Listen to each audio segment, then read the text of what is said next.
भाई last class तक हमने ग्रेविटेशन में ऑलमोस्ट सारे सिस्टम डिस्कस कर लिए थे। हर तरह के सिस्टम के लिए फील्ड, पोटेंशियल एनर्जी, सारा डिस्कशन हो गया था। दो तीन छोटी छोटी चीजें बची हैं ग्रेविटेशन में। सबसे पहला है आपका एक्सेलरेशन ड्यू टू ग्रेविटी।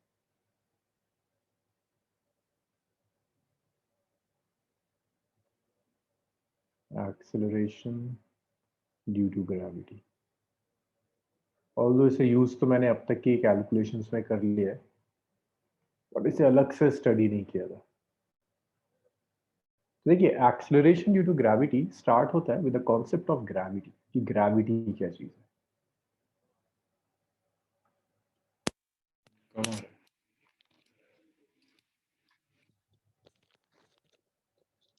ठीक है राशिद भाई, वॉइस में कुछ प्रॉब्लम है? हेलो।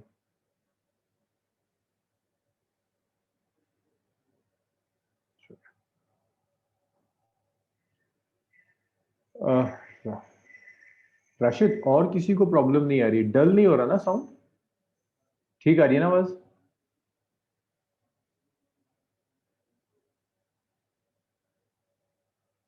राशिद, मेरे एंड से शायद कोई इशू नहीं है।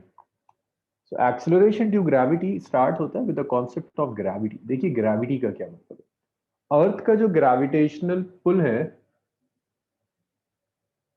अर्थ के ग्रेविटेशनल पुल को आप ग्रेविटी कहते हैं। So gravity is gravitational pull of earth. Gravitational pull of earth को आप ग्रेविटी कहोगे। तो और जो भी ग्रेविटेशनल फोर्स अप्लाई कर रहा है उसे हम ग्रेविटी कहेंगे। सो दिस इज अर्थ। ये अर्थ का रेडियस है कैपिटल आर। तो देखो, ग्रेविटेशनल फोर्स तो हर दो मासेस के बीच में जो एक अट्रैक्टिव फोर्स एक्ट करती है, that is known as gravitational force. Gravity precisely earth के ग्रेविटेशनल पुल को कहते हैं।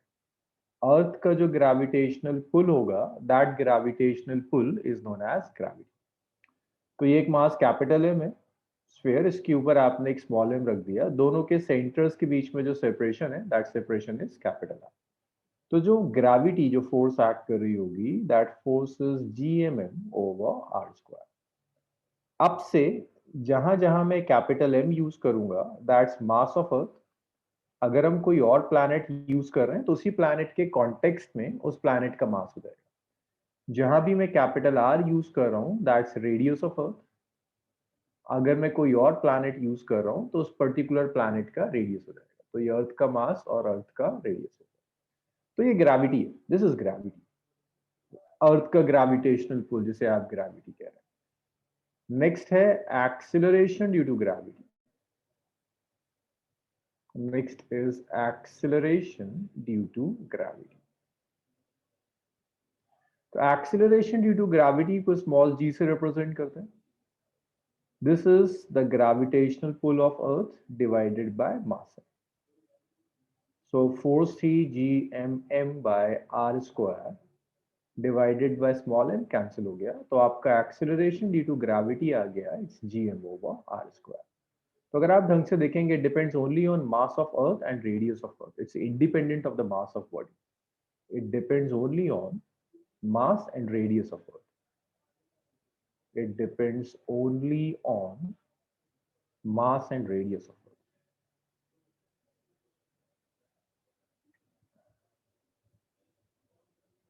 Mass and radius of Earth. It is independent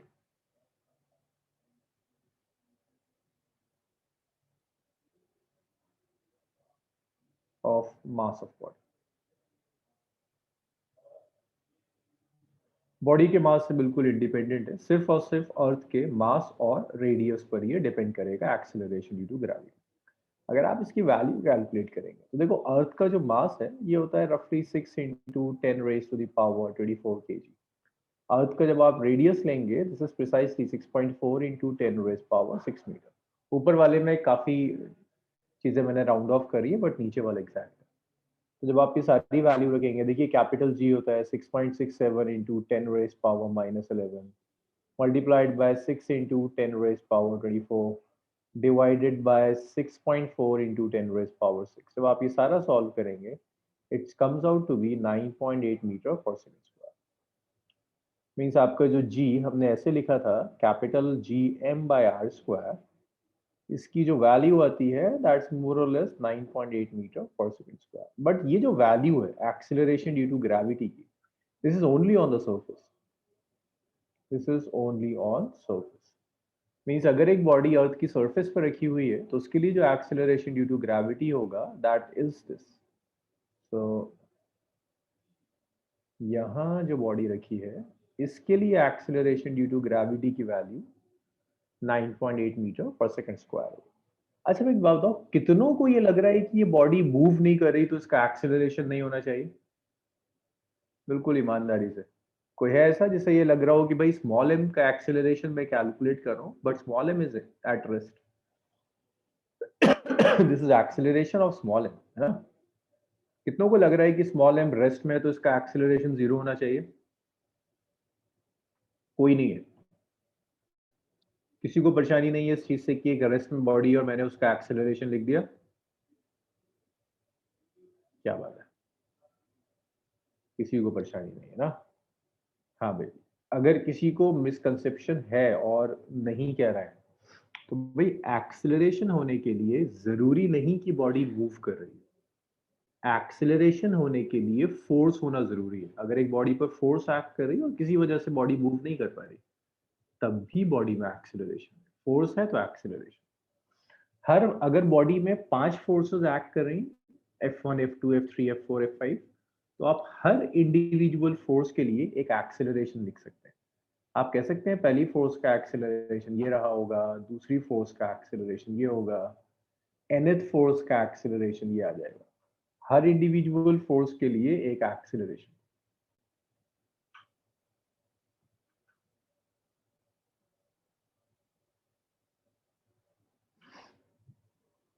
so that's acceleration due to gravity. आपको सीखना है वेरिएशन कि acceleration due to gravity vary कैसे करता है। आपको वेरिएशन सीखना है, variation of acceleration due to gravity. Acceleration due to gravity vary कैसे करेगा? तो देखिए ये जो हमने वैल्यू कैलकुलेट करी सिर्फ सरफेस के लिए, और इसमें हम कुछ अजम्पशंस और भी ले रहे हैं।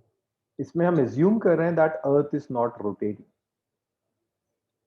assuming that earth is not rotating.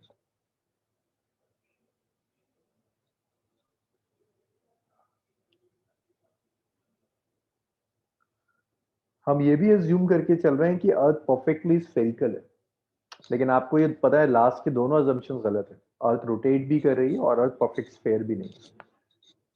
और हम ये भी मान के चल रहे हैं कि बॉडी अर्थ की सरफेस पर है। तो जैसे ही मैं अजम्पशंस हटा देता हूँ तो वेरिएशंस आने लगते हैं।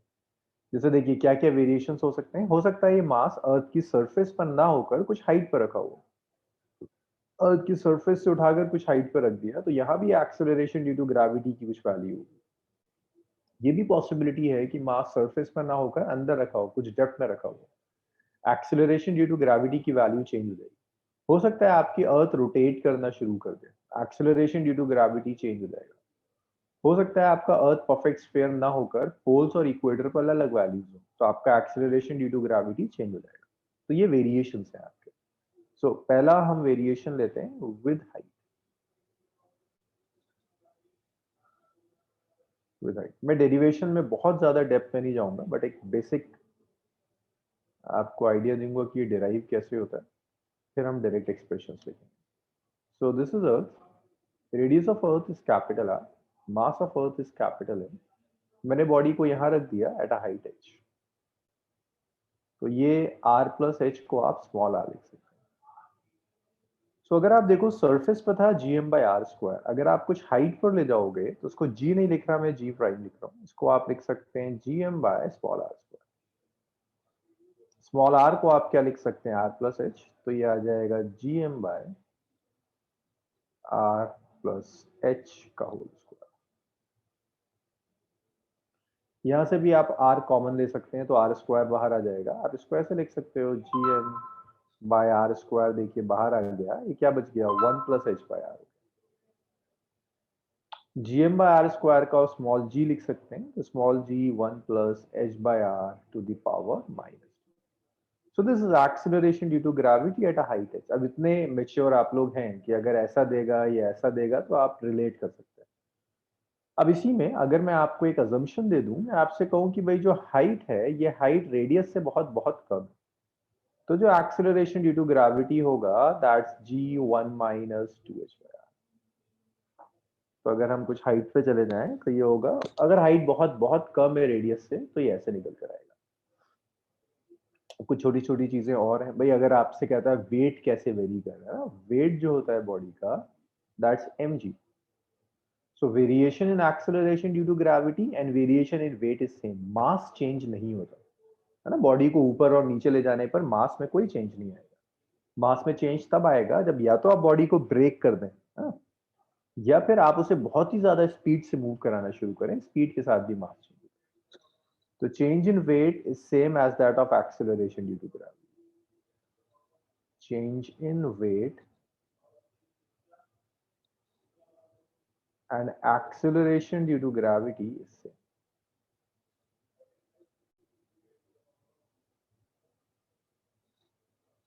तो जैसा वेट में चेंज होगा वही change acceleration due to gravity में होगा।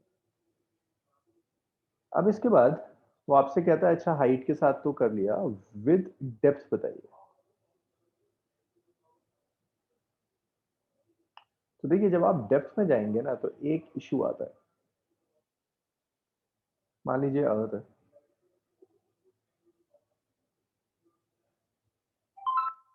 This is the centre of earth, radius of the earth is capital are. आप बॉडी को यहां ले गए, आप बॉडी को कुछ डेप्थ में ले गए and that depth is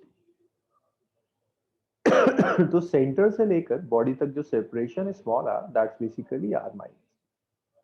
earth का पूरा मास m था। अब एक चीज याद रखिएगा, जैसे ही आप बॉडी को डेप्थ में लेकर जाओगे ना, एक्सेलरेशन ड्यू टू ग्रेविटी आ क्यों रहा है? एक्सेलरेशन ड्यू टू ग्रेविटी आ रहा है ड्यू टू ग्रेविटेशनल फोर्स, है ना।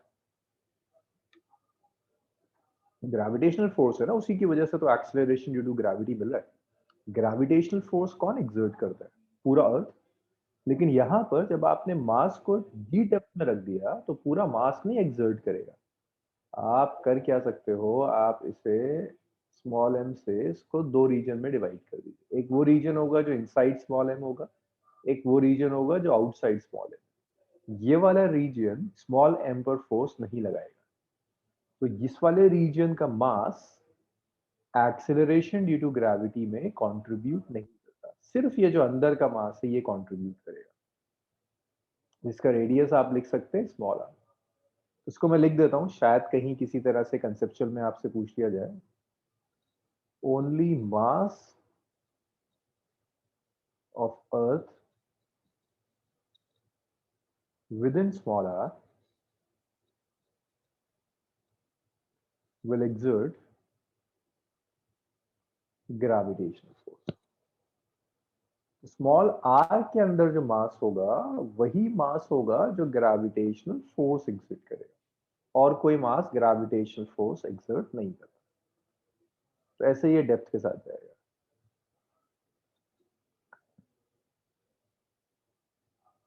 तो जब आप कैलकुलेट करेंगे तो ये आ जाता है g prime is g1 minus d by r. आप इसे ऐसे भी लिख सकते हैं g small r by capital r. Small r याद रखिएगा, small r is r minus d not. तो कैसे डेप्थ के साथ वेरी करेगा, वे डी इज डेप्थ है। डी और आर दोनों अलग अलग चीजें हैं। डी डेप्थ है below the surface of earth, depth below surface of earth। small r is separation between center of earth and body, separation between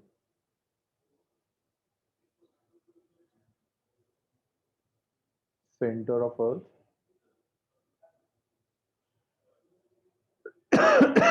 and mass।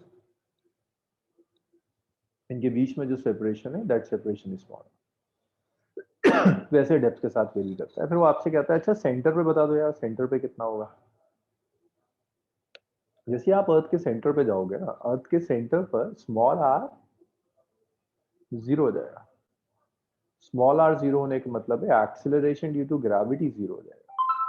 Means अगर आप बॉडी का वेट लेंगे, वेट जीरो, इसे कहते हैं weightlessness. ये weightlessness की condition है कि अगर आप सेंटर ऑफ अर्थ पर जा रहे हैं तो acceleration due to gravity zero, body का weight zero, this is the condition of weightlessness.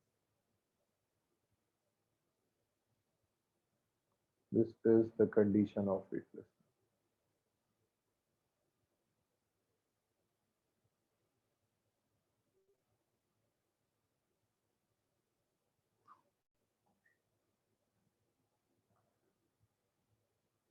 अब इसको हो सकता है वो आपसे कहे कि ग्राफ प्लॉट करके दिखाइए। तो देखिए स्मॉल आर वर्सेस जी। यहाँ पर अगर मैं आर इक्वल टू जीरो ले रहा हूँ, आर इक्वल टू जीरो का मतलब है दिस इज सेंटर ऑफ अर्थ। मैं यहाँ पर R equal to capital are ले रहा हूँ, कैपिटल आर का मतलब है सरफेस ऑफ अर्थ। मैं r is less than capital are ले रहा हूँ, that means inside. R is greater than capital are ले रहा हूँ, दैट मीन्स आउटसाइड अर्थ। इसका मतलब ये है कि मैं जो पॉइंट्स ले रहा हूँ ना, वो पॉइंट्स ऐसे वेरी कर रहे हैं। अगर मैं यहाँ पर अर्थ को ड्रॉ कर दूं, ऐसे करके मैंने अर्थ ड्रॉ कर दिया, ये अर्थ मान लीजिए। तो ये ऐसे गया, ये जी है, तो ये सेंटर है अर्थ का, ये radius capital R.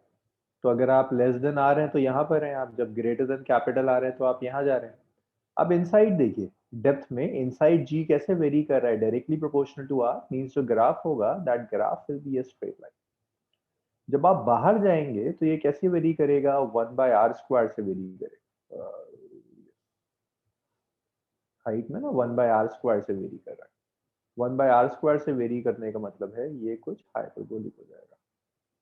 So ji inside is directly proportional to r, g outside is inversely proportional to r square। तो कुछ ऐसे acceleration due to gravity very करता है inside the sphere and outside the sphere।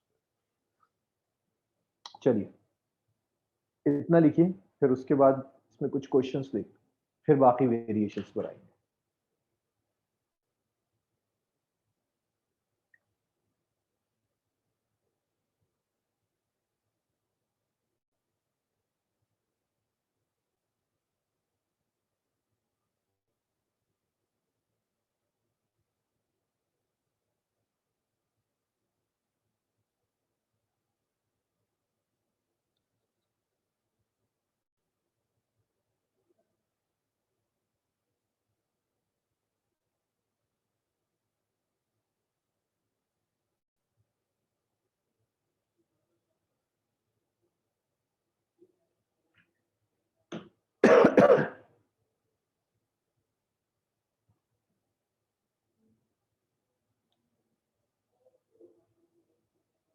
भाई आप इतना लिख लें तो मुझे बताइए, फिर इसको रब करते हैं।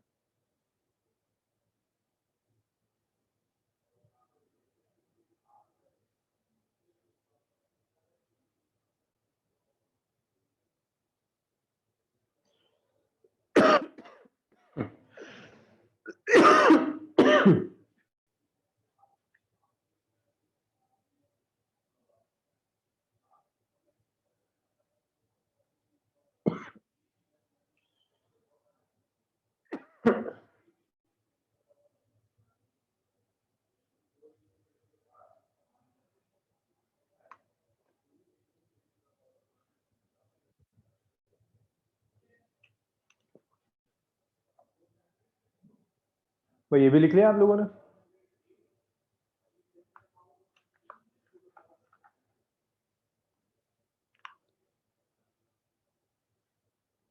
चलिए इसको भी लिख लीजिए, फिर क्वेश्चंस देखते हैं।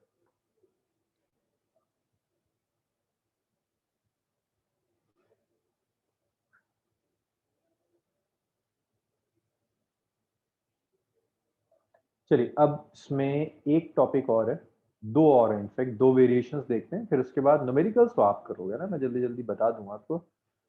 तीसरा है variation with shape. Variation with shape, shape के साथ ये कैसे वेरी करेगा।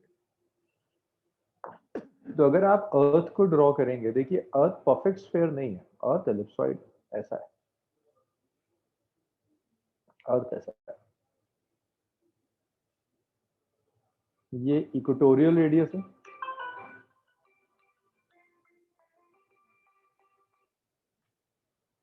और ये पोलर रेडियस,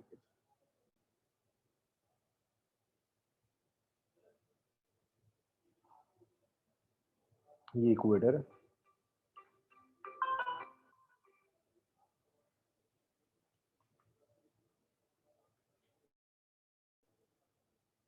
और ये पोल, इक्वेटोरियल रेडियस को आप आर लिख सकते हैं, पोलर रेडियस को आर पी लिख सकते हैं। और यहाँ पर इक्वेटोरियल रेडियस हमेशा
हाँ जी। तो नेक्स्ट है इफेक्ट ऑफ शेप।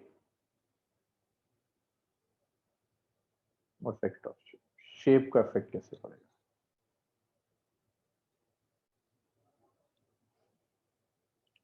तो देखिए अर्थ परफेक्ट स्फीयर नहीं है, earth is ellipsoidal. Equatorial radius polar radius से ज्यादा होगा। सो इक्वेटर हो गया, ये पोल्स हो गया।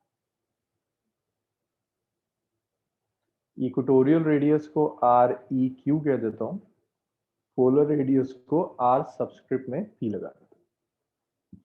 तो एक्सेलरेशन ड्यू टू ग्रेविटी की वैल्यू इक्वेटर पर जो होगी, it's ji m divided by r equator का square. Acceleration due to gravity की वैल्यू पोल्स पर जो होगी,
हाँ जी, पोल्स पर जब आप कैलकुलेट करेंगे, that's G M by R P का स्क्वायर।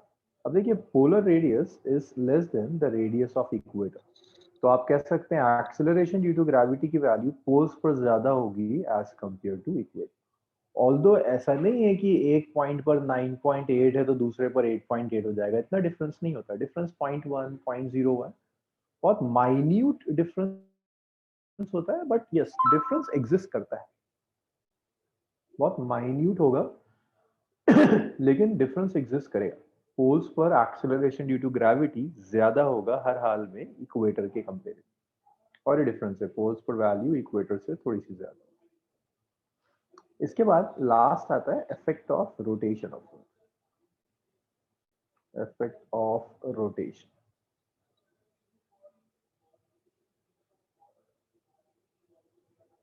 सो देखिए रोटेशन का इफेक्ट आप कुछ ऐसे डिसाइड करेंगे, दिस इज अर्थ,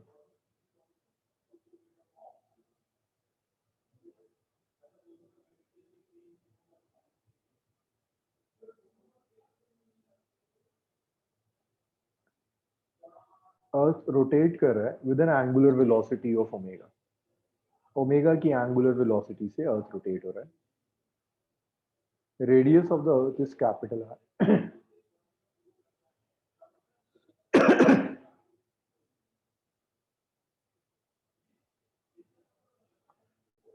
अब इसके अर्थ के रोटेशन की वजह से देखो एक्सीलरेशन ड्यू टू ग्रेविटी पे फर्क क्या पड़ेगा। ये बॉडी रखी है मास m की, इस बॉडी का कुछ वेट होगा जिस वेट को आप mg कहते हैं, जो towards the centre of earth act करेगा। अर्थ के रोटेशन की वजह से एक सेंट्रीफ्यूगल फोर्स होगी, जो सेंट्रीफ्यूगल फोर्स अर्थ के सेंटर से दूर एक्ट करेगी। तो बेसिकली ये सेंट्रीफ्यूगल फोर्स है जो एक्सीलरेशन ड्यू टू ग्रेविटी को डिक्रीज करने का काम करेगी। तो आप लिख सकते हैं रोटेशन की वजह से जो एक्सीलरेशन ड्यू टू ग्रेविटी होगा, that's g minus are omega square cos square. यहां जो मैं लैम्डा यूज कर रहा हूं, दिस लैम्डा इज लैटिट्यूड। तो लैटिट्यूड आपने ज्योग्राफी में पढ़ा होगा, फिर भी मैं आपको एक बार याद दिला दूं कि लैटिट्यूड होता क्या है। आपको जरूरत पड़ेगी लैटिट्यूड की वेरिएशन कैलकुलेट करने के लिए। सो लैटिट्यूड कुछ ऐसे कैलकुलेट करते हैं, ये लाइन है जो इक्वेटर से पास हो रही, अर्थ की सरफेस पर कोई भी पॉइंट ले लिया, उसे सेंटर से ज्वाइन कर दिया, तो ये तो इक्वेटर है, ये इक्वेटर का प्लेन है।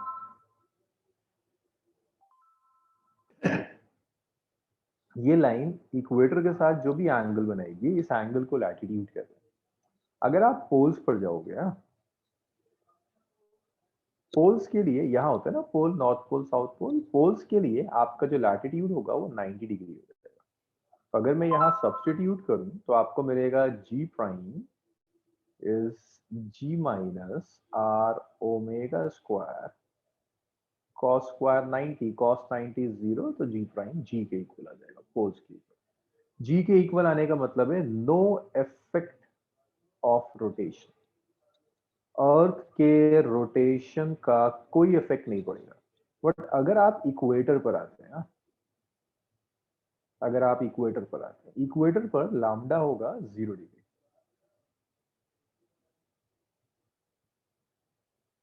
तो आप यहां पर जब वैल्यूज रखेंगे तो आपका g प्राइम आ जाएगा, it's g minus are omega square cos square zero, cos zero is 1, so your g prime is g minus are omega square. So देखिए ये भी याद रखिएगा कि पोल्स पर रोटेशन का कोई इफेक्ट नहीं होता, मैक्सिमम रोटेशन का इफेक्ट इक्वेटर पर आता है, which is G minus are omega square. अब अगर आप ओमेगा देखना चाहते हो ना, omega is angular velocity of rotation, omega is angular velocity of rotation.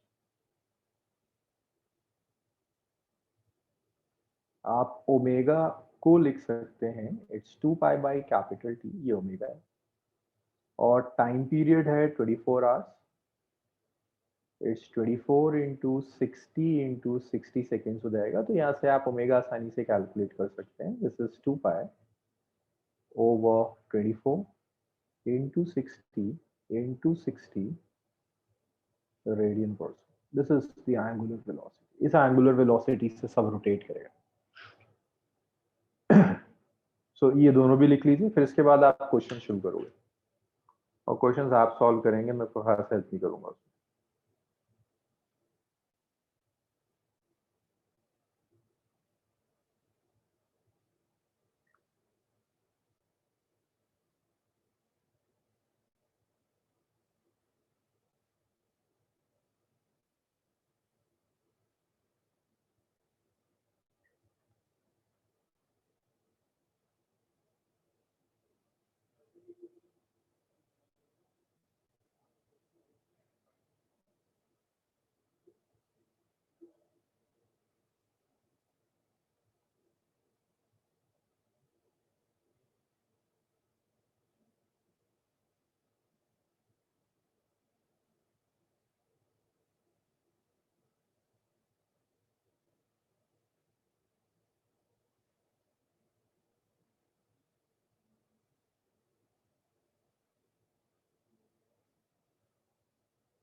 F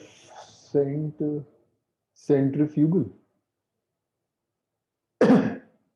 उसका जो लाइन ज्वाइन करेगी उसी के लॉन्ग एक्ट करेगा ना, लाइक ये सेंट्रीफ्यूगल यहाँ एक्ट कर रही होगी, बट सेंट्रीफ्यूगल का जो कंपोनेंट है ना, जिसकी वजह से acceleration due to gravity decrease होगा, मैं उस कंपोनेंट को बेसिकली दिखाना चाह रहा हूँ।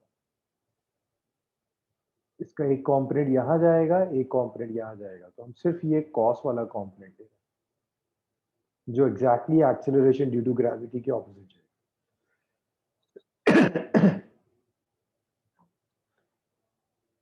चलिए अब क्वेश्चंस लिखना शुरू कीजिए। सो पहला बड़ा छोटा सा क्वेश्चन है, एट व्हाट डेप्थ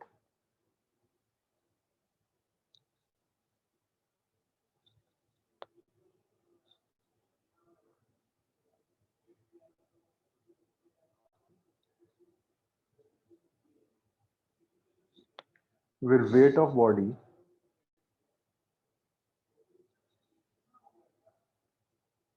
becomes 1/4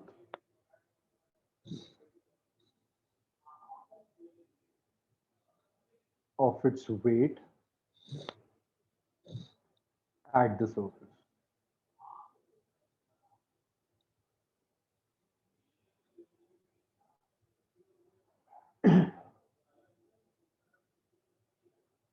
चलिए सॉल्व करिए इसको, बताइए क्या है।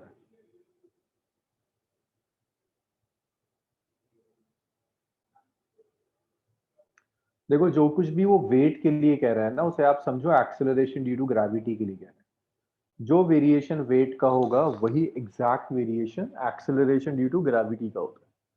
तो वो कह रहा है वेट आप लो उससे एक्सेलरेशन ड्यू टू ग्रेविटी, वो कह रहा है वेट 1/4 हो रहा है, आप एक्सेलरेशन ड्यू टू ग्रेविटी को 1/4 कर दीजिए।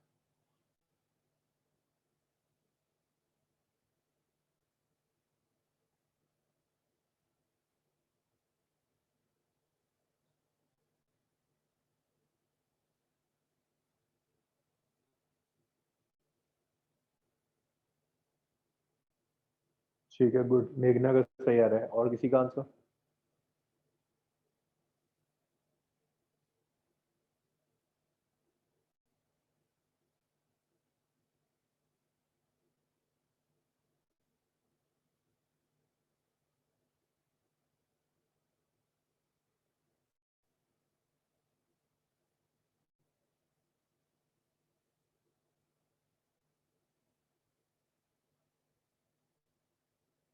अस्का का भी सही है, राशिद का भी सही है। बाकी जिन लोगों का नहीं आ रहा है, यहाँ देखिए, acceleration due to gravity depth के साथ ऐसे वेरी करता है, g prime is g 1 minus d by are.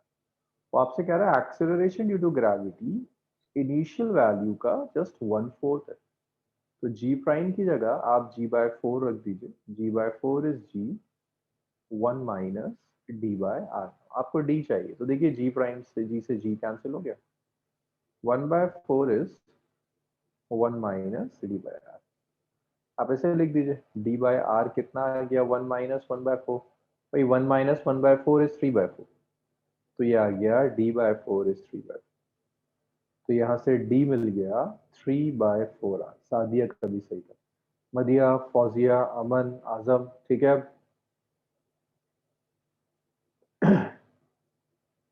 काफी लोगों का कुछ नहीं आ रहा।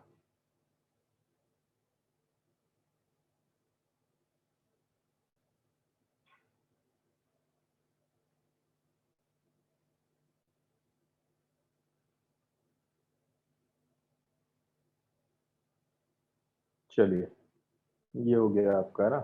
अब इसके बाद इसे लिख लीजिए, फिर नेक्स्ट देखते हैं।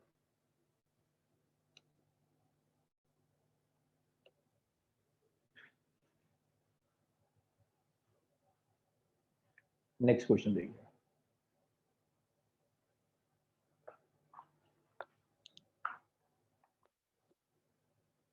इसको करके दिखाइए। What must be angular velocity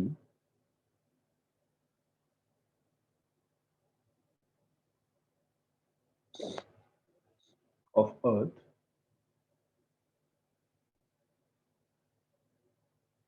about its axis so that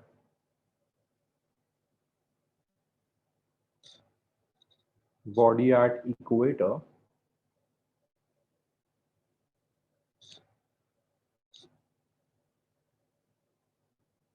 will become weightless. चलिए सॉल्व कीजिए, बताइए क्या है। इक्वेटर दिया हुआ है आपको, इक्वेटर के ऊपर वेटलेस हो जाती है। वेटलेस होने का मतलब है वेट जीरो, वेट जीरो होने का मतलब है acceleration due to gravity zero.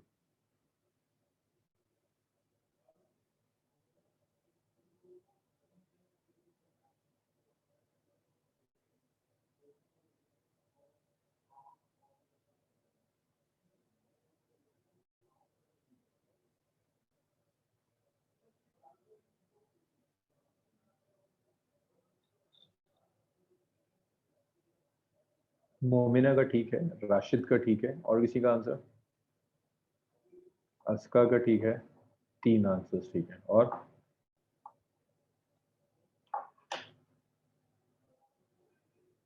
ये तो बड़ा आसान है, अगर किसी को नहीं मिल रहा ना तो इसको देखो जरा सा। मेघना मास नहीं आएगा ना? ये था ना इक्वेटर पर एक्सेलरेशन ड्यू टू ग्रेविटी, जब रोटेशन का इफेक्ट लेते हैं जी माइनस आर ओमेगा स्क्वायर, इसे जीरो से इक्वेट कर दो। भाई वो आपसे कह रहा है एट इक्वेटर जब आप अर्थ के रोटेशन का इफेक्ट लेते हैं तो आपका जी प्राइम आता है g minus are omega square, है ना? ये अभी करके दिखाया था मैंने आपको। बस इसको जीरो ही तो करना है। कह रहा है इसको जीरो कर दो, क्या जाता है? G minus are omega square को जीरो कर दो, जी आर ओमेगा स्क्वायर हो गया, omega square g by r आ गया, omega root over ji by r. तो ये ओमेगा आ गया angular frequency which is root over ji by are. ये एक्सीलरेशन ड्यू टू, ये एंगुलर फ्रीक्वेंसी आ गई रोटेशन की omega which is root over ji by R.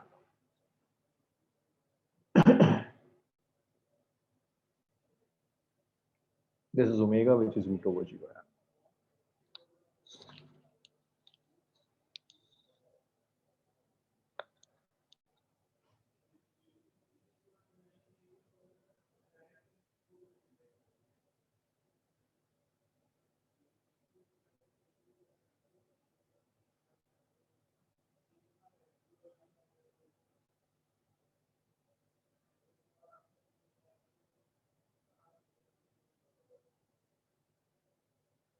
चलिए एक क्वेश्चन और करके देखते हैं।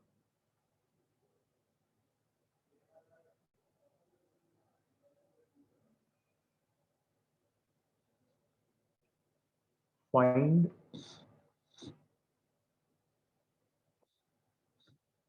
rate of variation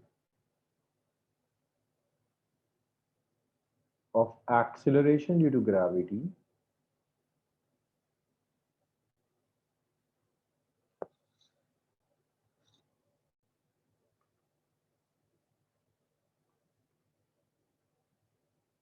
with distance of 1600 kilometer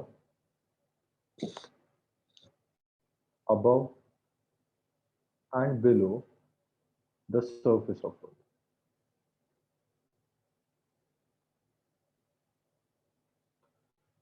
चलिए सॉल्व करके दिखाइए।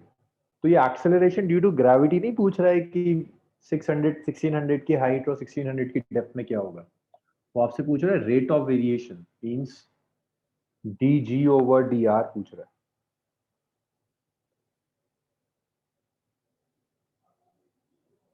ये पूछ रहा है क्या होगा।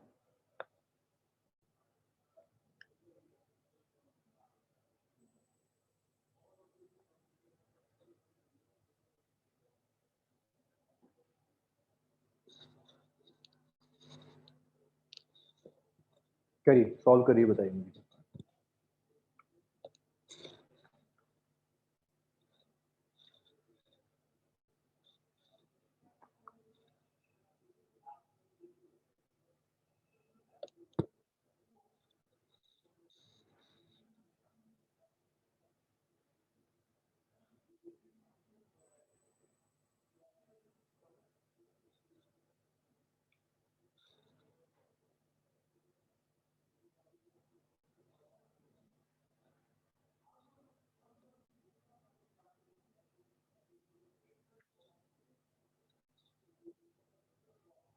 भैया आया कुछ आंसर?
कुछ नहीं आया किसी का। चलिए फर्स्ट पार्ट में सॉल्व करता हूँ ना। विद हाइट, देखिए जी प्राइम जो होता है, ये जी प्राइम होता है it's G M by are square. मैं आपसे कह रहा हूँ D ji prime by D R calculate कीजिए। मतलब मैं आपसे कह रहा हूँ इसे डिफ्रेंशिएट कर दिए, जी एम तो अलग हो जाएगा। मैं आपसे कह रहा हूँ d over d r of 1/r² को डिफ्रेंशिएट कीजिए। जब आप इसे डिफ्रेंशिएट करेंगे so d ji prime over d r is minus of twice of G M by r. तो ये डी जी प्राइम ओवर डी आर आ गया minus of twice of G M by are plus h q. अब just आप values रखनी है आपको और कुछ नहीं करना। D ji prime over d are, अब यहाँ आप वैल्यूज रख दो। -2 इंटू, आप चाहो तो इसे एक्सेलरेशन ड्यू टू ग्रेविटी में कन्वर्ट कर दीजिए या वैल्यू रख दीजिए, आपकी चॉइस। आप इसको स्मॉल जी में भी कन्वर्ट कर सकते हैं।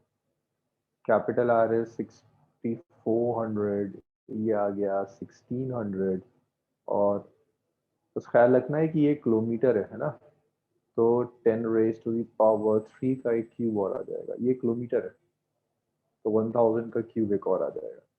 इसी तरह से वही समझ में आया आप लोगों के ये वाला, कि जब ये कह रहा है rate of variation with distance, physically gradient calculate करने के लिए कह रहा है। अच्छा, अब इसी में जब वो डेप्थ के साथ कहेगा ना आपसे, चलिए हाइट मैंने बता दिया, डेप्थ के साथ आप करके दिखा दीजिए। अच्छा जी, आजम को कुछ आया डेप्थ के साथ।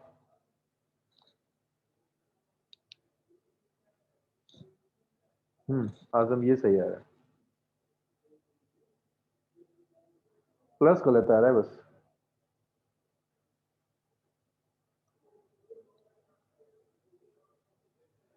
और लोग लिखिए डेप्थ के साथ क्या मिल रहा है आंसर।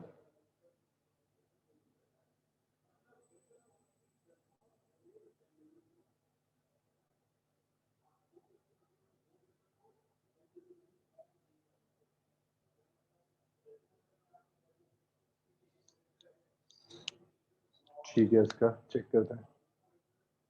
मैं देखिए जब आप इसी चीज को ना विथ डेप्थ कैलकुलेट करें,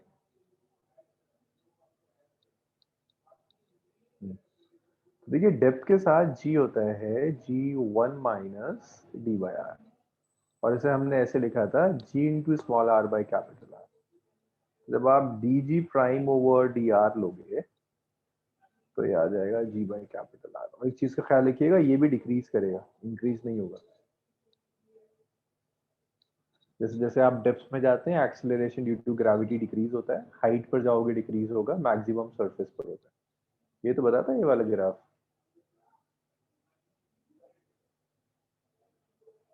अच्छा, ग्राफ डिक्रीज कर देगा। तो ये वेरिएशन था एक्सेलरेशन ड्यू टू ग्रेविटी पर, इसे लिख लीजिए। इस न्यूमेरिकल को लिखिए, इसके बाद फिर देखते हैं कैपलर्स लॉ। कैपलर्स लॉ को डायरेक्टली सैटेलाइट से कनेक्ट कर देंगे और escape velocity फिर खत्म।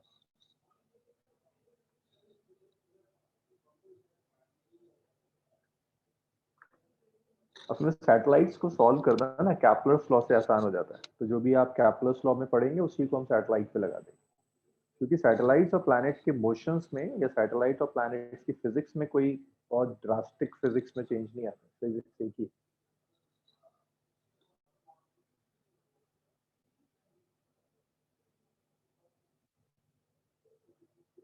चलिए सब लिख चुके हैं ना, नेक्स्ट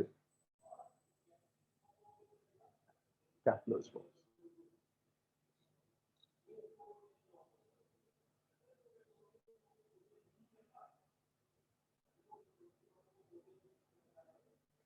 देखिए कैप्लर्स के जो लॉज थे वो न्यूटन से काफी पहले आए।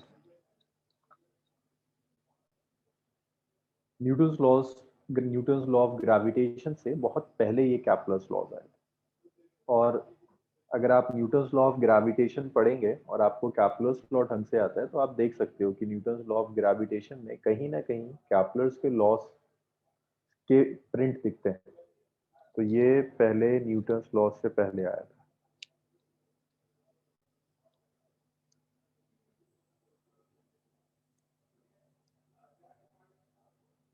अच्छा, अनलाइक न्यूटन ना, कैप्लर कोई बहुत बड़ा मैथमेटिशियन नहीं था। न्यूटन ने चीजें डिराइव करी थी, कैप्लर ने ऑब्जर्वेशनल डेटा से निकाला था। बेसिकली एक आदमी था, टाइको नाम था इसका। टाइको की अपनी ऑब्जर्वेटरी, डेनमार्क का बहुत बड़ा, डेनमार्क का बहुत बड़ा बिजनेस टाइकून था टाइको। टाइको की एक ऑब्जर्वेटरी थी, जिस ऑब्जर्वेटरी में केपलर ने कुछ ऑब्जर्वेशंस ली थी, और उन्हीं ऑब्जर्वेशंस की बेसिस के ऊपर टाइको ने, केपलर ने कुछ लॉज दिए। तो ऑब्जर्वेशन था, सिर्फ ये क्या करते थे, प्लैनेट्स को ऑब्जर्व करते थे, सालों ऑब्जर्व करते थे और टेबल्स बनाते थे, किस सेकंड पर प्लैनेट कहाँ था, टाइम पीरियड क्या है, सारा डेटा देते। उस डेटा की बेसिस पर केपलर ने कुछ लॉज दिए। सो केपलर्स फर्स्ट लॉ, मतलब ये सालों की ऑब्जर्वेशन के बाद ये आया था। न्यूटन्स लॉ और कैप्लर्स लॉस में जो फंडामेंटल डिफरेंस है वो है, न्यूटन्स लॉस कैलकुलेशन से आया था। न्यूटन ने कैलकुलेशंस की, उसकी कैलकुलस डिराइव किया, फिर उस कंक्लूजन पर पहुंचा that F is inversely proportional to R square. But Kepler's laws में इतनी कैलकुलेशंस नहीं है। कैप्लर्स लॉस सिंपल ऑब्जर्वेशन से आया। कई सालों तक इसने प्लैनेट्स को ऑब्जर्व किया और उसने देखा कि अच्छा, सारी ऑब्जर्वेशंस में कुछ चीजें कॉमन है, चाहे वो प्लान मोशन सन का हो, अर्थ का हो अराउंड द सन, या और प्लैनेट्स का मोशन हो अराउंड द सन, सबको ऑब्जर्व किया। उसने कहा सबके अंदर कुछ चीजें हैं जो कॉमन है, उन्हीं कॉमन चीजों को उसने एक लॉ की फॉर्म में दिया। सो कैप्लर्स फर्स्ट लॉ कहता है, इसको लॉ ऑफ ऑर्बिट भी कहता है। तो सिंपल ये कहता है कि प्लैनेट्स जब सन के अराउंड रिवॉल्व करते हैं तो ये रिवॉल्व करते हैं इलिप्टिकल ऑर्बिट। ये कहता है planets revolve around sun in elliptical orbits.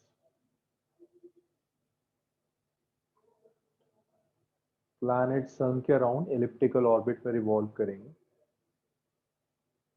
With sun at one of the focus. Sun किसी एक फोकस पर होगा। तो ये एलिप्स है,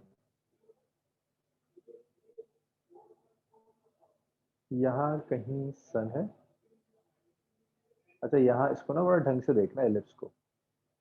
कैप्लर्स लॉस के अच्छे अगर टफ न्यूमेरिकल कहीं कुछ बनता है तो एलिप्स की प्रॉपर्टीज बहुत यूज होती है। तो ये आपका सन है, और सन के अराउंड प्लैनेट्स रिवॉल्व कर रहे हैं। मान लीजिए ये प्लैनेट है, ये प्लैनेट रिवॉल्व, देखो बड़ा क्लियर है जब आप इसे देखोगे। प्लैनेट रिवॉल्व कर रहा है, रिवॉल्व करते करते कभी सन के बहुत करीब आएगा, कभी ये सन से एक्सट्रीम दूर चला जाता है। जब सन के करीब होता है इस पोजीशन को कहते हैं पेरिहीलियम, इसको कहते हैं पेरिहीलियम। और जब ये सन से दूर चला जाएगा इसे आप कहते हैं एफीलियम।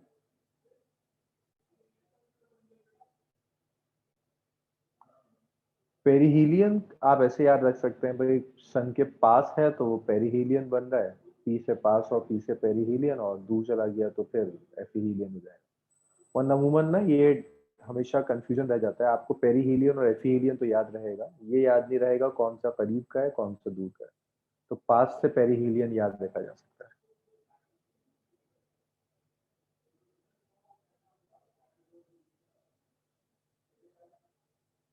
अच्छा, तो ये आपका R1 है, ये वाला जो सेपरेशन है this is R।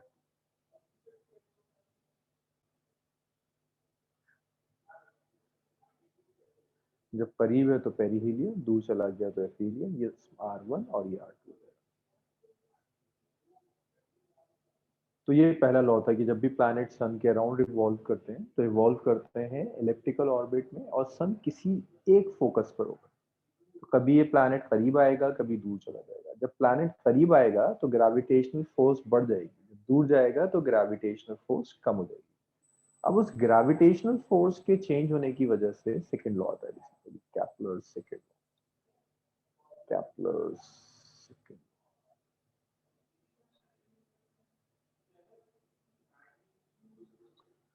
So Kepler's second law कहता है, सेकंड लॉ से पहले जरा फर्स्ट लॉ से कुछ चीजें और लिख देता हूँ। सो यहाँ अगर मैं कह रहा हूँ ग्रेविटेशनल फोर्स F1 है, और यहाँ मैं कह रहा हूँ कि ग्रेविटेशनल फोर्स F2 है, तो ये थोड़ा सा क्लियर होना चाहिए that F1 is always greater than F2। जब करीब है तो स्ट्रॉन्ग ग्रेविटेशनल फोर्स एक्ट करेगी, जब दूर है तो ग्रेविटेशनल फोर्स कंपैरेटिव वीक हो जाएगी। ऑल्दो सन और प्लैनेट में कोई चेंज नहीं है सेपरेशन की वजह से। अगर ग्रेविटेशनल फोर्स ज्यादा है तो वेलोसिटी भी ज्यादा होगी, वेलोसिटी ज्यादा है तो मोमेंटम भी ज्यादा होगा, तो मोमेंटम कंजर्व नहीं है। तो आप लिख सकते हो लीनियर मोमेंटम, एंगुलर नहीं लिख रहा, linear. Linear momentum of planet around the sun is not conserved। हाँ, लीनियर मोमेंटम कंजर्व नहीं है। यहाँ से दिख जाएगा आपको, एक जगह ज्यादा है, दूसरी जगह कम है। पेरिहीलियन पर ज्यादा होता है मोमेंटम, एफिहीलियन पर जाते जाते कम हो जाता है। लेकिन केपलर सेकंड लॉ आपको लीनियर मोमेंटम के बारे में नहीं बताता है। केपलर सेकंड लॉ डिस्कस करेगा angular momentum, discuss about angular momentum कि this is your sun and this is your planet. ये प्लैनेट ऐसे घूम रहा है, यहाँ आया, प्लैनेट ऐसे घूम रहा है, यहाँ आ गया, प्लैनेट सन के अराउंड चक्कर लगाता जा रहा है। तो जब ये सन के करीब है तो इस पोजीशन को आप कहेंगे दिस इज पेरिहीलियन।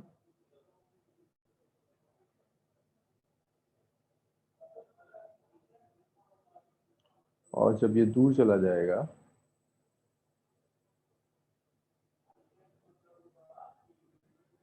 इसे लिखेंगे एफीलियन।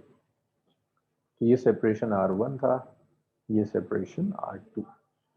सो यहाँ वेलोसिटी तो देखिए कंजर्व नहीं है, वेलोसिटी तो अलग अलग है। v1 पर वेलोसिटी ज्यादा होगी और इस पर आते आते वेलोसिटी बढ़ जाएगी। वेलोसिटी होता है डिस्टेंस अपॉन टाइम, लेकिन यहाँ एक एक और टाइप की वेलोसिटी आप स्टडी कर सकते हैं जिसे कहते हैं एरियल वेलोसिटी। देखो एरियल वेलोसिटी का क्या मतलब है, मान लीजिए आपका प्लैनेट है ना, उस P1 पोजीशन से इस P2 पोजीशन तक प्लैनेट चला गया।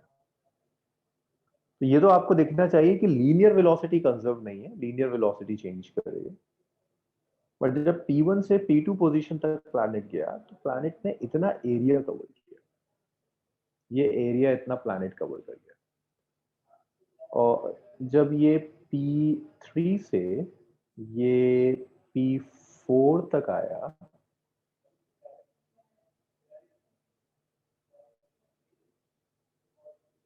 तो प्लैनेट ने इतना एरिया कवर किया।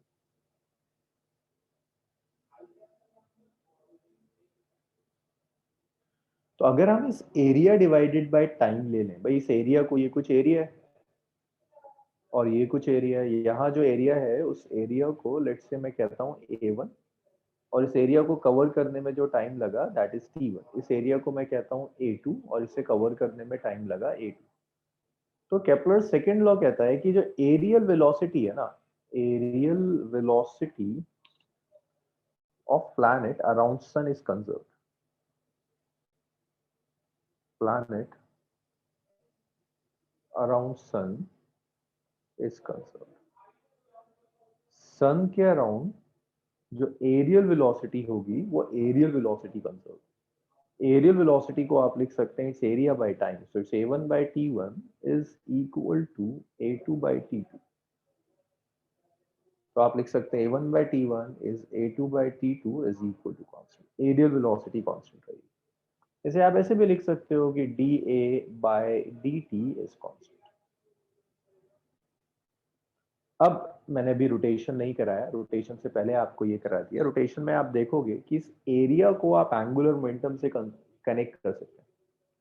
ये जो एरिया है आपका, आप इसे एंगुलर मोमेंटम से कनेक्ट कर सकते हैं। This can be related to angular momentum. तो इसे आप बहुत आसानी से एंगुलर मोमेंटम से कनेक्ट कर सकते हो। तो आप ऐसे लिख सकते हो कि dA/dt जो होगा that's L/2m which is equal to,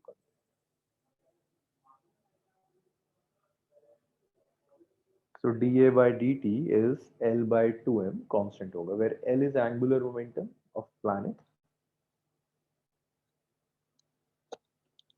angular momentum of planet,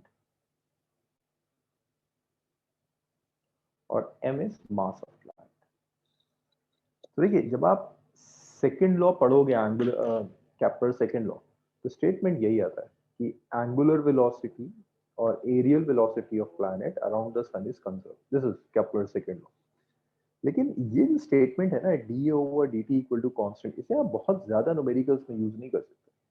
इसे अगर आप यूज करना चाहते हैं तो आपको ये दिखना चाहिए L/2m is constant where L is angular momentum of planet around sun. So यहां से आप ये कंक्लूड कर सकते हैं कि लीनियर मोमेंटम तो कंजर्व नहीं था, but angular momentum is conserve. आप कह सकते हो कि angular momentum is conserve, planet का सन के अराउंड एंगुलर मोमेंटम कंजर्व रहेगा, लीनियर मोमेंटम कंजर्व नहीं। ये तो बेसिक डिस्कशन है ना। अब देखो यहाँ से भी कोई बहुत ज्यादा न्यूमेरिकल्स नहीं बनेंगे, ये कंसेप्चुअल क्वेश्चंस के लिए। अब यहाँ न्यूमेरिकल्स कैसे बनेंगे तो सीखो जरा, थोड़ा बड़ा बनाना होगा।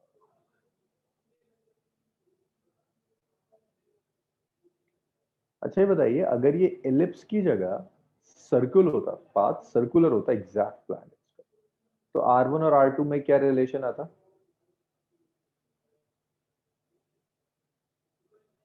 अगर एलिप्स की जगह ये सर्कल होता तो R1 और R2 में क्या रिलेशन होता? R1 और R2 इक्वल होता। प्लैनेट यहाँ था, यहाँ से यहाँ। हाँ, तो ये अगर एलिप्स ना होकर सर्कल होता तो R1 R2 इक्वल हो जाता, लेकिन अब R1 R2 अलग है। यहाँ पर ना एक टर्म दी होती है, इसको कहते हैं एलिप्स में मेजर एक्सिस। अब जो मैं आपको करा रहा हूँ थोड़ी सी एलिप्स की ज्योमेट्री, इसे कहते हैं मेजर एक्सिस। ये जो है this is semi major axis, major axis का हाफ हो जाएगा।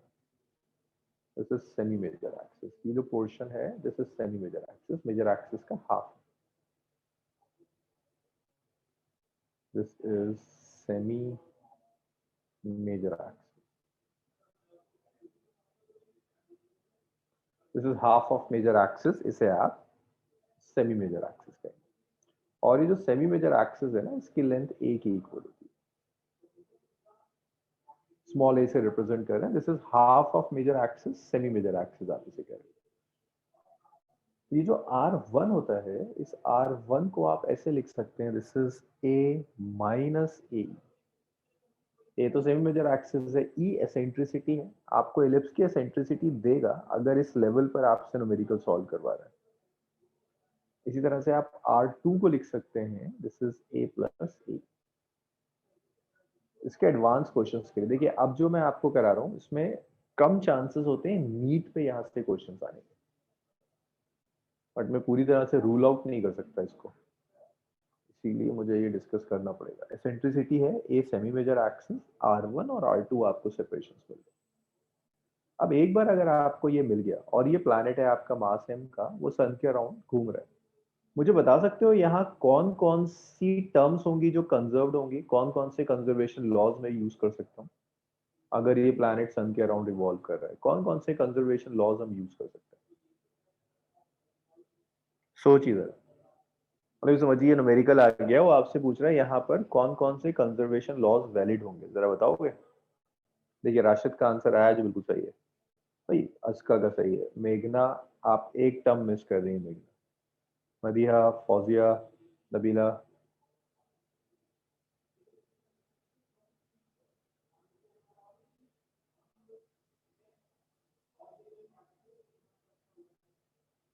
तो यहाँ पर दो चीजें कंजर्व्ड होंगी, एक एंगुलर मोमेंटम कंजर्व्ड होगा और एक एनर्जी कंजर्व होगी।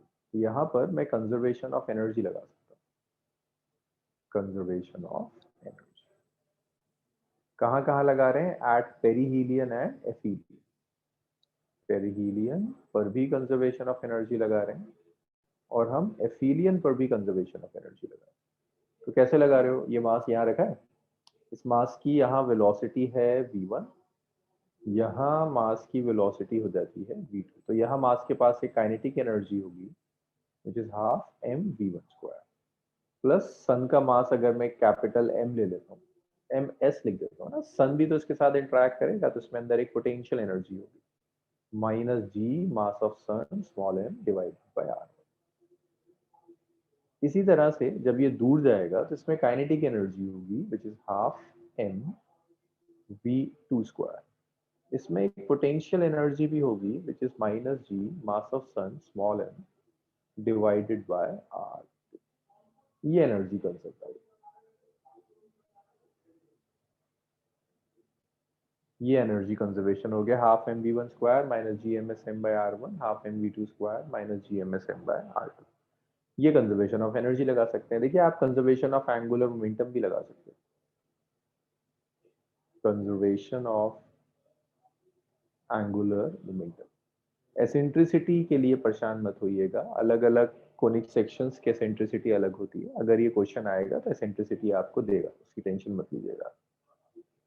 एंगुलर मोमेंटम क्या होता है, एम वी आर।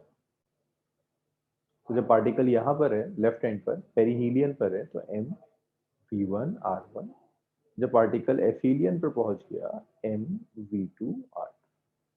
ये कंजर्वेशन ऑफ एंगुलर मोमेंटम होता है। अब आप एक काम कर सकते हैं, अगर आप इन दोनों को सॉल्व कर लें तो आपको v1 और v2 मिल जाएगा। अगर मैं इसको कहता हूँ इक्वेशन नंबर 1 है और मैं इसे कह रहा हूँ इक्वेशन नंबर 2 है, जब आप 1 और 2 सॉल्व करेंगे तो आपको v1 और v2 मिल जाएगा। सॉल्विंग 1, जब आप 1 और 2 सॉल्व करोगे you will get that your v1 is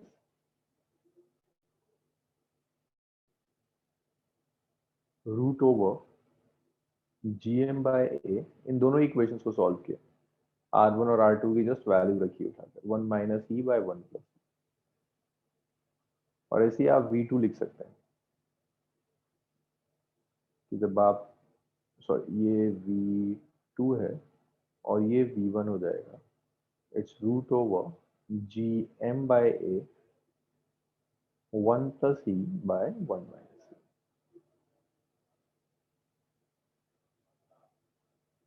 तो ये वेलोसिटीज हैं आपकी v2 और v, G M by A 1 plus E by 1 minus E, 1 minus E by 1 plus. चलिए इतना लिख लीजिए, फिर हम आगे बढ़ते हैं। फिर देखेंगे कैप्लर्स थर्ड लॉ और फिर उसके बाद इन सब पर न्यूमेरिकल्स देखेंगे।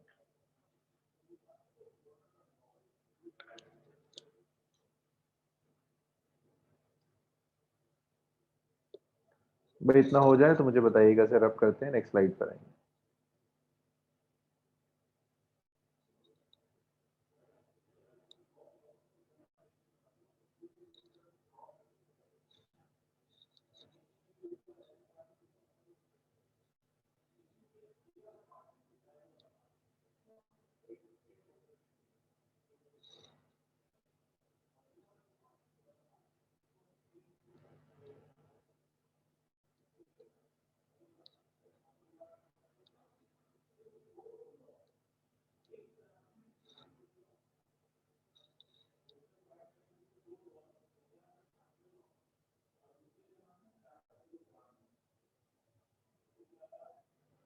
चलिए ये हो गया, इसे लिखिए।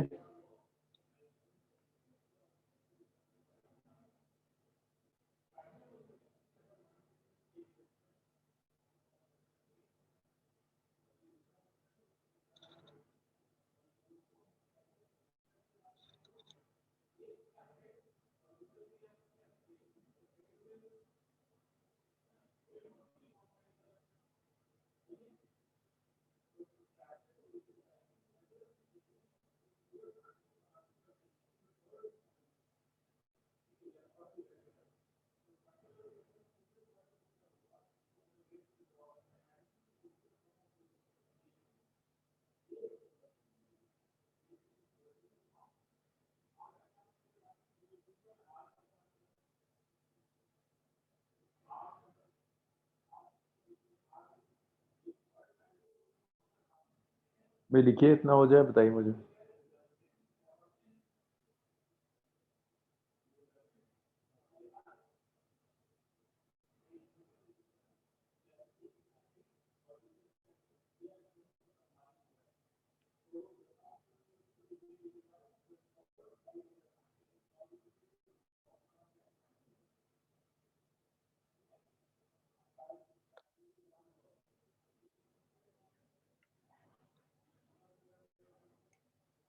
चलिए इसे भी लिखिए।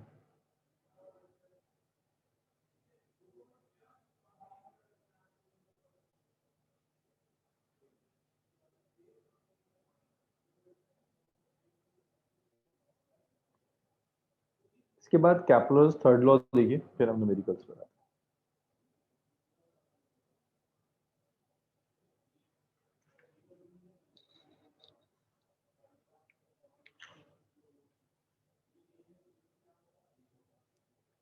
चलिए एक छोटा सा एग्जांपल दे रहा हूं मैं आपको, जिसमें आप देखोगे कि कंजर्वेशन ऑफ एंगुलर मोमेंटम और एनर्जी एक साथ अप्लाई कैसे होगा। थोड़ा सा टफ न्यूमेरिकल है, बट आपको ऐसी चीजें आनी चाहिए।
इसको मैं आपको ड्रॉ करके दिखा रहा हूँ। ये अर्थ है,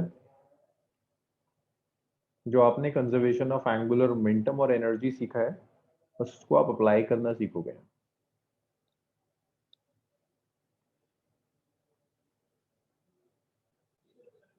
मास of the earth is capital M. ये एक बॉडी है मास स्मॉल एम की। ये वर्टिकल है। ऐसे हमने इसे प्रोजेक्ट कर दिया 60 डिग्री पर। हाँ, वर्टिकल से 60 डिग्री पर इसे प्रोजेक्ट कर दिया। तो वो आपसे पूछ रहा है कि ये कितनी हाइट पर जाएगा और उसके बाद ये वापस आएगा। किसी वेलोसिटी v से प्रोजेक्ट किया आपने ना, v आपको दी हुई है, तो उसे आप प्रोजेक्ट करेंगे, ऐसा जाएगा और ऐसे जाने के बाद कहीं जाकर स्ट्राइक कर जाएगा। तो पूछ रहा है मैक्सिमम किस हाइट तक गया होगा। करिए, ट्राई कीजिए। हिंट दे रहा हूँ, कंजर्वेशन ऑफ एंगुलर मोमेंटम और कंजर्वेशन ऑफ एनर्जी के टर्म सोचना है।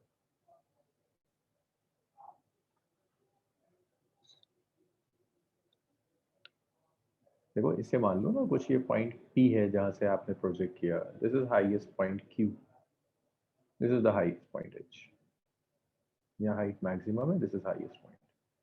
P और Q पर कंजर्वेशन ऑफ एनर्जी लगा दीजिए और कंजर्वेशन ऑफ मोमेंटम लगा दीजिए।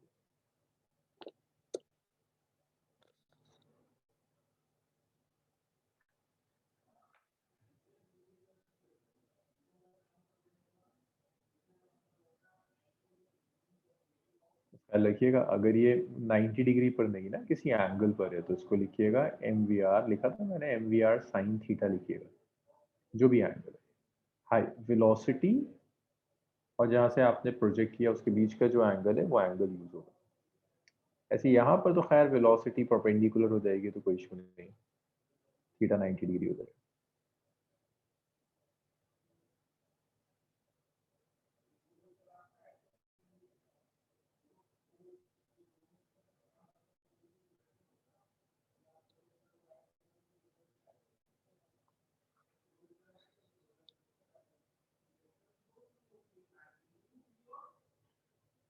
जब तक आपके आंसर्स नहीं आएंगे मैं कुछ कुछ हिंट देता चला जाऊंगा।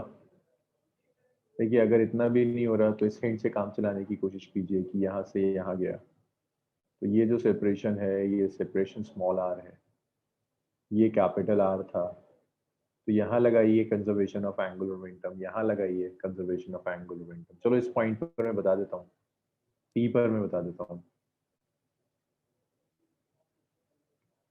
Conservation of angular momentum. जब आप कंजर्वेशन ऑफ एंगुलर मोमेंटम चाहिए at P and Q,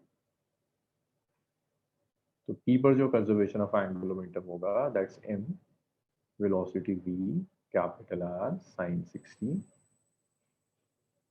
it's m velocity v prime small r sin 90। चलिए ये मैंने बता दिया, अब कंजर्वेशन ऑफ एनर्जी निकालने की कोशिश कीजिए। इसका कुछ गड़बड़ है, छोटी सी गड़बड़ है, जरा देखो।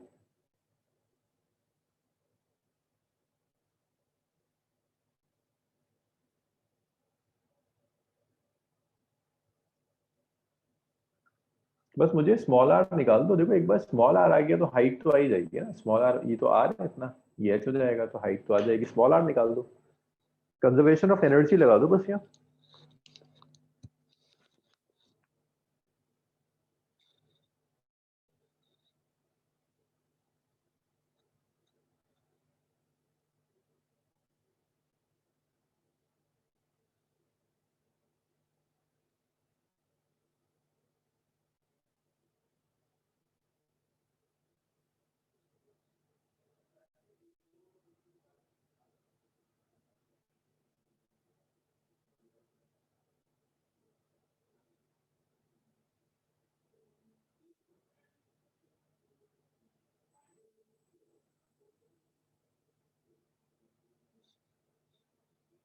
नहीं नहीं, इसका वी प्राइम जीरो नहीं होगा। अगर वी प्राइम जीरो होता तो फिर तो उसी जगह आ जाता।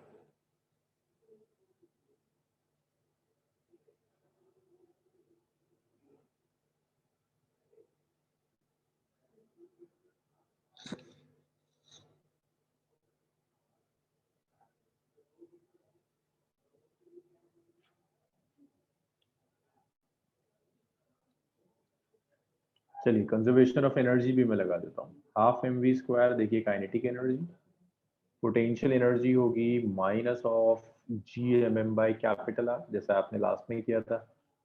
हाईएस्ट पॉइंट पर half M V prime square, और पोटेंशियल एनर्जी हो जाएगी G M M by small R. देखो वी दिया, अब तो कर दो, वी दिया अब तो करो, सिर्फ कैलकुलेशन इन दो इक्वेशन से स्मॉल आर निकाल दो मुझे कितना आ रहा है। अभी तक किसी का भी सही नहीं आया, स्मॉल आर बता दो बस मुझे कितना आ रहा है।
भाई हो गया तो आया कुछ स्मॉल आर। अबे तुमसे अब भी नहीं हो रहा, मतलब यहाँ से तुम्हें इस आर की वैल्यू उठाकर यहाँ रखने में इतनी परेशानी हो रही है, या सॉरी वी प्राइम की वैल्यू यहाँ से उठाओ और यहाँ रख दो। हद होती है यार, मतलब इतना इतना आसान नहीं हो रहा है। कोई कर रहा है सॉल्व इसे या मुझे ही करना है? मुझे करना है तो मैं इंतजार क्यों करूं? कोई सॉल्व कर रहा है इसको?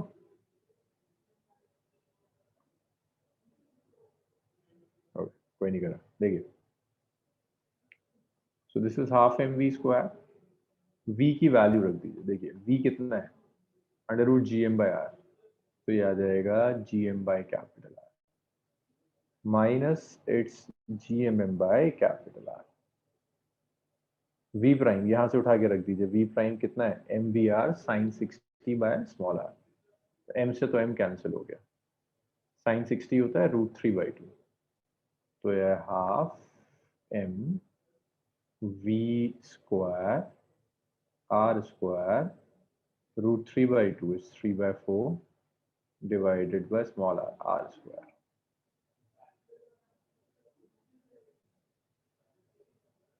multiplied by small r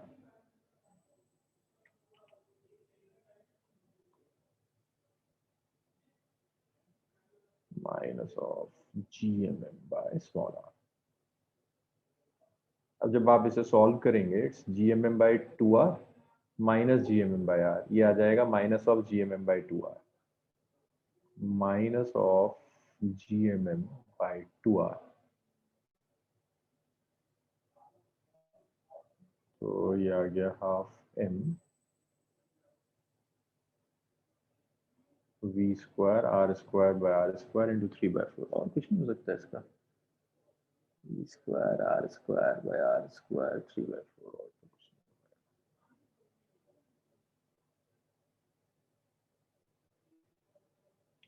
is equal to half M. देखो ये कितना आ गया, V square R square by are square into 3/4। V square capital R square by are square multiplied by 3/4 minus G M M by R G M M by small R. So देखिए small M small M small M cancel हुआ हर तरफ से। इसको left में ले आओ तो ये आ गया minus of ji M by 2r plus G M by R is 1/2 V square R square by are square into 3/4।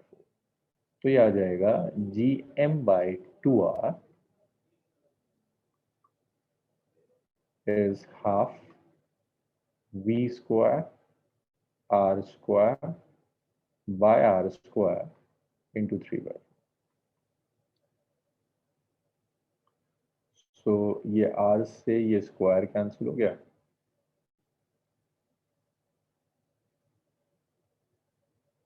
और यहाँ से 2 से ये 2 कैंसिल हो गया। तो आपको ये स्मॉल r मिल गया। आपको स्मॉल r मिल गया v square R square by G M into 3/4। अब देखिए v आपको पता है, v दिया है √/gm/r। v दिया है आपको √/gm/r। v की वैल्यू रख दो यहाँ। जब v की वैल्यू यहाँ रख दोगे तो स्मॉल r आएगा, it's v square which is gm/r into R square by gm into 3/4। So gm से gm कैंसिल हुआ, स्क्वायर से r कैंसिल हुआ, r आ गया 3/4। सॉरी 3/4 है।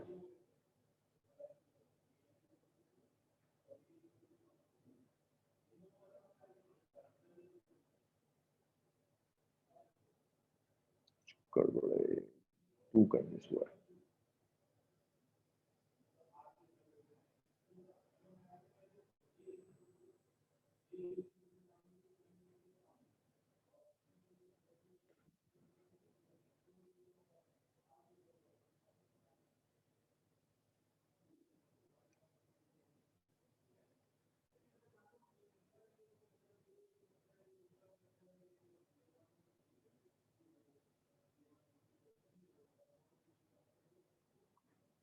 भैया देखना कहीं कोई 2 मिस हुआ है इसमें। स्मॉल r 3/4 नहीं आना चाहिए। Small r should be greater than capital R, तभी तो जाएगा।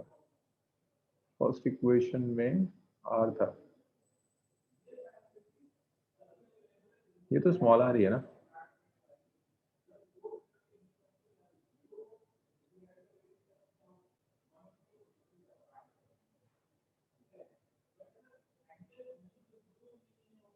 स्मॉल आर ही था, अच्छा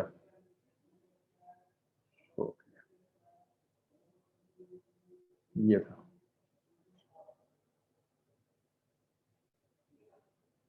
ये कैपिटल आर था भाई, इसको जरा आपको करेक्ट करना होगा, ये कैपिटल आर था।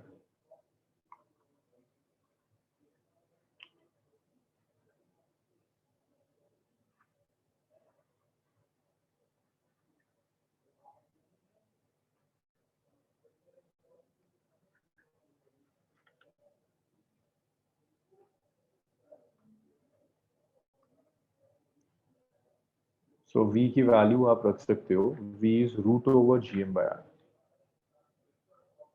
Root over G M by capital R. इसको अगर मैं यहाँ सब्स्टिट्यूट कर दूं, it's minus of G M by 2r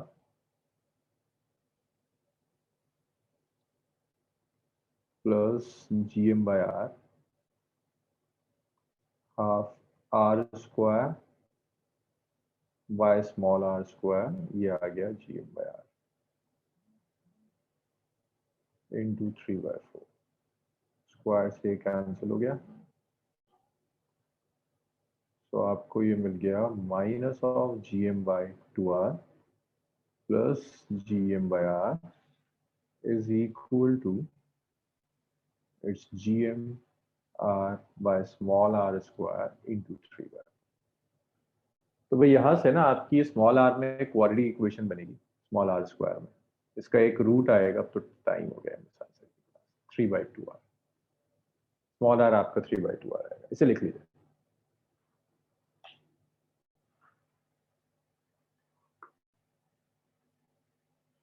इसे लिख लीजिए।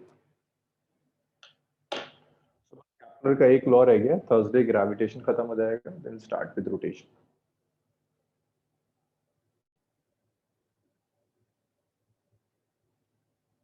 ये लिख लिया आप लोगों ने?